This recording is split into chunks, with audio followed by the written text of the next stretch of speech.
كيبور ملتي ميديا برودكشن.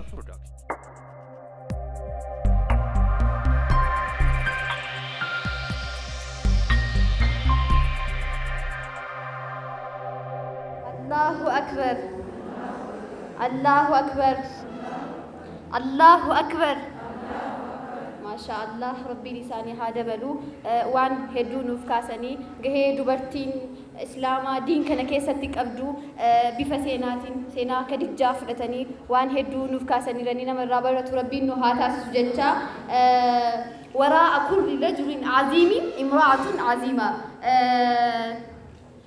raadanoon kun waan salphaa miti akka salphatti illee nuuf hin kennamne warroota asiin dura seenaa gaarii dalaganii darbaniif kan jedhame haati Saalahaddin ilma isaa osoo kutannoo diiniif qabu obsa diinii jabeessitee osoo guddisuu baatte silaa qursiin akkuma hadhaatti harka diinaa harkatti kuftee turti ture. harmeen Muhammad Al-Fathi xiqqeenna isaarraa dallaan xiqqeenna isaarraa onnee isaa keessatti obsaa fi jabeennaan osoo guddisuu baatte silaa biyya takkayyuu hin injifatu ture. Hindi binti Utbaan ilma ishee Mu'aawiyaa xiqqeenya isaa irraa jabeessitee diinii kanaaf bobbaastee dallaan Konstaantinooppiliin akka banamu osoo harka hin kennanne akka dalagu gochaa osoo guddisuu baatte silaa hadhaan tana biyya Istaanbul jedhamtu hin baynu ture.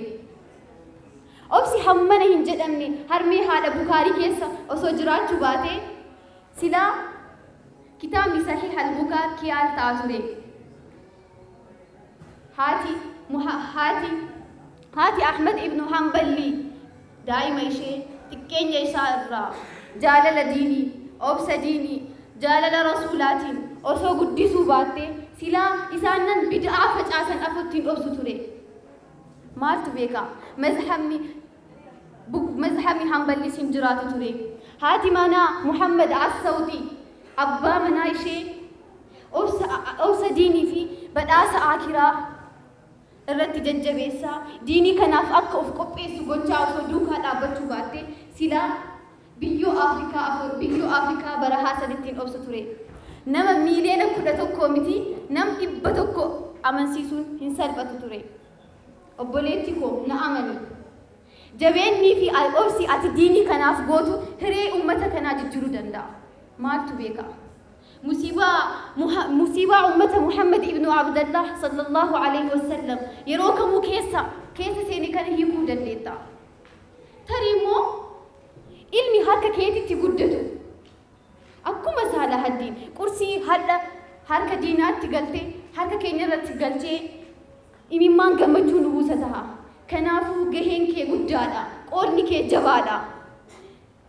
kan siif kenname beeknaan beeki si'ii miti addunyaa jijjiiruu dandeetta miti hin jijjiirru inshaallah wallaahi hin jijjiirra. jalqaba ofii keenya jijjiirree kan nuuf kenname beeknee kan nuuf kennameef dalagnaan nu'uu miti addunyaa harka keenya jalatti goysuu dandeenya. walakkaan addunyaa tun bar dubartiidha.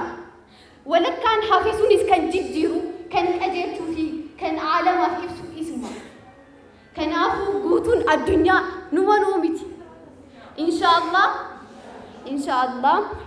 nama gahee ofiitiin itti fayyadamee diinii kanaaf qophaa'ee kan ofiif kenname beekee addunyaa kana jijjiiruu rabbiin nu haa taasisu jecha gamanumaan gara qophii keenya kan itti aanutti isin ceesisa. qophiin keenya kan itti aanu nuti ijoolleen nageellee nutis jirraa waa isiniif qopheessine qabna jedhanii walaloo Zabibaa fi Aafiyaan mata duree kan nuuf kenname jedhuun waan qopheeffatan qabanii itti aansuudhaan nashiidaa Muniiraa mata duree ummii jedhuun kan isiniif dhiyeessisaa. falyatafaddal mashkuuran wa ma'juuraa.